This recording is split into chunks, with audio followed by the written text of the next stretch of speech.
Uma ditadura pode dar um golpe nela mesma? No Brasil, deu. Pensa comigo.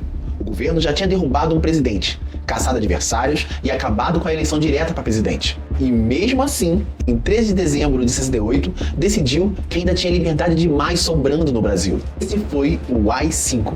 E olha o pacote. O presidente ganhou o poder de fechar o Congresso, intervir nos estados, caçar mandatos, suspender direitos políticos e afastar servidores. Mas segura esse detalhe, porque ele ainda é pior. Os atos praticados com base no AI-5 não poderiam ser examinados pela justiça, ou seja, o governo não ganhou apenas o poder de punir, ganhou o poder de dizer que ninguém podia revisar a punição. Eu sou Augusto Silva, professor de História, e este é o Viagem na História. Hoje eu quero te mostrar como o AI-5 não começou a ditadura, como a fala de um deputado virou um pretexto perfeito para fechar ainda mais o regime e por que chamar esse documento de uma lei dura é quase fazer carinho no autoritarismo. Porque em tese a lei deveria limitar o poder e o AI-5 fazia o serviço ao contrário, tirava o limite e ainda carimbava o papel. Gosta de história sem maquiagem? Inscreva-se! Agora, vamos para aquela noite. Antes de qualquer coisa, vamos tirar um eu clássico da mesa. O Brasil não era uma democracia que do nada virou ditadura em dezembro de 1968. A democracia já tinha sido derrubada em 1974. Depois veio um verdadeiro pacote de atualizações autoritárias. O AI-1 permitiu cassações e suspensões de direitos políticos. O AI-2 acabou com partidos existentes, abriu caminho para o bipartidarismo e eliminou a eleição direta para presidente. O AI-3 tornou indiretas as eleições para governador e o AI-4 preparou a Constituição Autoritária de 1967. Percebe a estratégia? O regime não jogava fora a linguagem jurídica. Pelo contrário, adorava papel, artigo, assinatura e carimbo, desde que o carimbo dissesse que o chamado poder revolucionário estava acima das próprias instituições. A historiadora Emília Viotti da Costa resumiu bem essa lógica. Era o arbítrio funcionando através de uma fachada de legalidade. Era uma regra dizendo que o governante podia passar por cima das outras regras. Mas aí você pode perguntar, se já era uma ditadura, por que o governo ainda precisava do AI-5? Ótima pergunta. Mesmo autoritária, aquela estrutura ainda deixava alguns obstáculos de pé. O Congresso podia contrariar o governo em algumas votações. A imprensa encontrava brechas. Parlamentares conservavam imunidades e a justiça ainda podia incomodar. Para a linha dura, isso não era uma sobra de normalidade, era um erro do sistema que precisava ser corrigido. E 1968 entregou a desculpa perfeita. E vamos combinar, 1968 estava longe de ser um ano tranquilo. O mundo inteiro parecia uma panela de pressão. Estudantes protestavam em Paris, Praga, Cidade do México e em várias outras partes. Aqui no Brasil, a tensão subiu violentamente em 28 de março, quando um estudante secundarista, Edson Luiz, foi morto pela polícia militar no restaurante Calabouço, no Rio de Janeiro. O corpo dele foi levado para a Assembleia Legislativa. O enterro se transformou em protesto e a indignação cresceu. Em 26 de junho, a passeata dos 100 mil reuniu estudantes, artistas, intelectuais, religiosos e trabalhadores no centro do Rio. Também aconteceram greves operárias em Contagem e Osasco. No fim de agosto, a Universidade de Brasília foi invadida por forças policiais. Para quem estava nas ruas, aquilo era resistência contra a ditadura. Para a linha dura do regime, tudo entrava na mesma gaveta com a etiqueta subversão. Existiam grupos que já defendiam a luta armada contra a ditadura? Sim. Só que o governo pegou manifestações estudantis, greves, críticas parlamentares e ações armadas, colocou tudo num saco e anunciou: o país está à beira do caos. Mas cuidado, entender o contexto não significa comprar a propaganda do regime. Uma ditadura, chamar seus opositores de perigosos, não transforma autoritarismo em defesa da democracia. Seria conveniente demais, né? Mesmo assim, o governo ainda precisava de um episódio que pudesse vender como provocação intolerável. E ele veio da tribuna da Câmara. Aí entra em cena Márcio Moreira Alves, deputado do MDB da Guanabara. Nos dias 2 e 3 de setembro de 1968, ele discursou contra a invasão da Universidade de Brasília e contra a violência do regime. Ele foi sutil?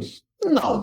Propôs um boicote às comemorações de 7 de setembro e ainda sugeriu que as jovens não dançassem com os cadetes e oficiais. Militares classificaram o discurso como ofensivo às Forças Armadas. O governo pediu autorização à Câmara para processar o deputado. E aqui mora a ironia. A ditadura tinha mantido o Congresso como vitrine institucional do regime. Só que vitrine, na cabeça do governo, não podia começar a responder. O Congresso existia desde que obedecesse. Em 12 de dezembro veio o placar. 206 votos contra o processo e 141 a favor. O governo perdeu. Aí imagina a cena, né? Deputados cantando o hino nacional. Por algumas horas, parecia que o legislativo tinha recuperado uma parcela de independência. Só que aquela vitória veio com uma validade bem curta. Havia uma contagem regressiva invisível correndo. Menos de 24 horas depois, o governo responderia não apenas contra o Márcio Moreira Alves, responderia contra o próprio Congresso. O discurso foi o pretexto, não a causa profunda. O projeto de fechamento já era muito maior do que aquele deputado. Agora, a gente chega na tarde de 13 de dezembro. O Costa e Silva reúne o Conselho de Segurança Nacional e o ministro da Justiça, Gami Silva, chega com um texto que daria poderes extraordinários à presidência. Entre os participantes, só uma voz se levantou contra, a do vice-presidente, que era civil, o Pedro Aleixo.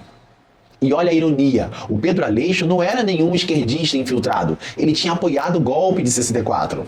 Mesmo assim, percebeu o tamanho do perigo. O problema não era só o que o presidente faria com aqueles poderes, era o que todos os agentes abaixo dele entenderiam que também podiam fazer. Traduzindo para a galera mais lenta, quando o topo do Estado recebe autorização para agir sem controle, o guarda da sua esquina também entende o recado. O Jarbas Passarinho deixou o peso da decisão bem claro ao dizer que mandava às favas os escrúpulos de consciência.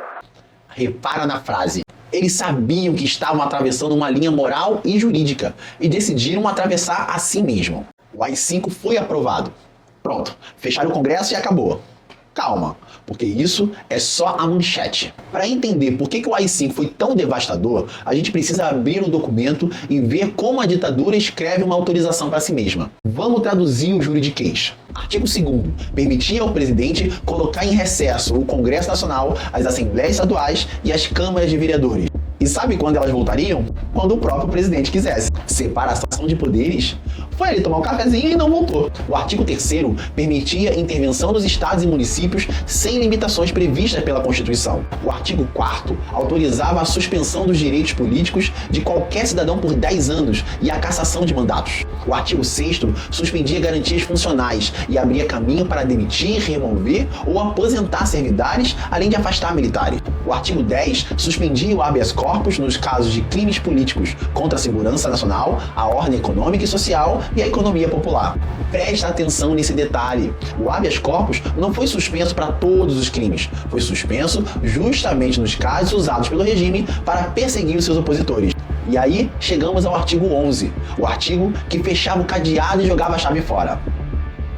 Nenhum ato praticado com base no AI-5 poderia ser submetido à apreciação judicial. Na prática, o executivo produzia a decisão, aplicava a punição e bloqueava o recurso. Ele era o jogador, o juiz e o dono do estádio. Saiu da decoreba? Então deixa o like, porque agora vem um preço humano. O governo nem esperou o dia seguinte. Na mesma data, o ato complementar número 38 colocou o Congresso em recesso. Ele só seria reaberto em outubro de 1969. E não foi porque a democracia tinha voltado, não. Foi para participar da escolha indireta do general Emílio Garrastazu Médici. Em janeiro de 1969, 3 ministros do Supremo Tribunal Federal, o Victor Emanuel Leal, o Hermes Lima e o Evandro Lins e Silva, foram aposentados compulsoriamente. Parlamentares foram cassados. Professores, servidores e militares foram afastados. A censura se tornou agressiva. Prisões políticas passaram a ocorrer com ainda menos possibilidade de defesa. E aqui é importante não cair em outra simplificação. A tortura não começou com o AI-5, ela já era utilizada desde 64. Não existia uma ditadura leve antes de 68. O que mudou foi a escala, a estrutura, a proteção institucional e a sensação de impunidade. Em 1969, a Operação Bandeirantes em São Paulo e em 1970 o sistema DOI-CODE ampliou e integrou a repressão política. O AI-5 não escreveu uma ordem dizendo torturem. Fez algo mais funcional para o regime, retirou os freios e ajudou a proteger quem passasse por cima dele. Quando a gente junta tudo isso, fica fácil entender porque o Hélio Gaspari chamou essa fase de ditadura escancarada.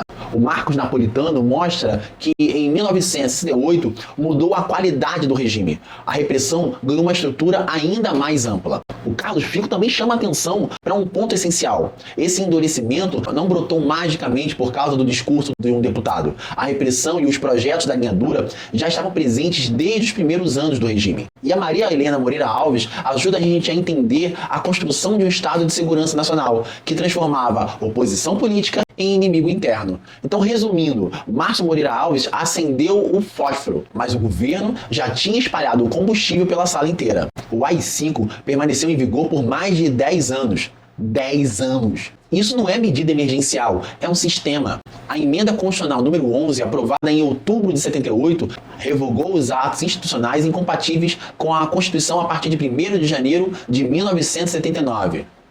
Só que preservou os efeitos dos atos já praticados. O papel acabava. As cassações, as carreiras destruídas, os exílios, os traumas e as vidas interrompidas não desapareciam com uma nova assinatura.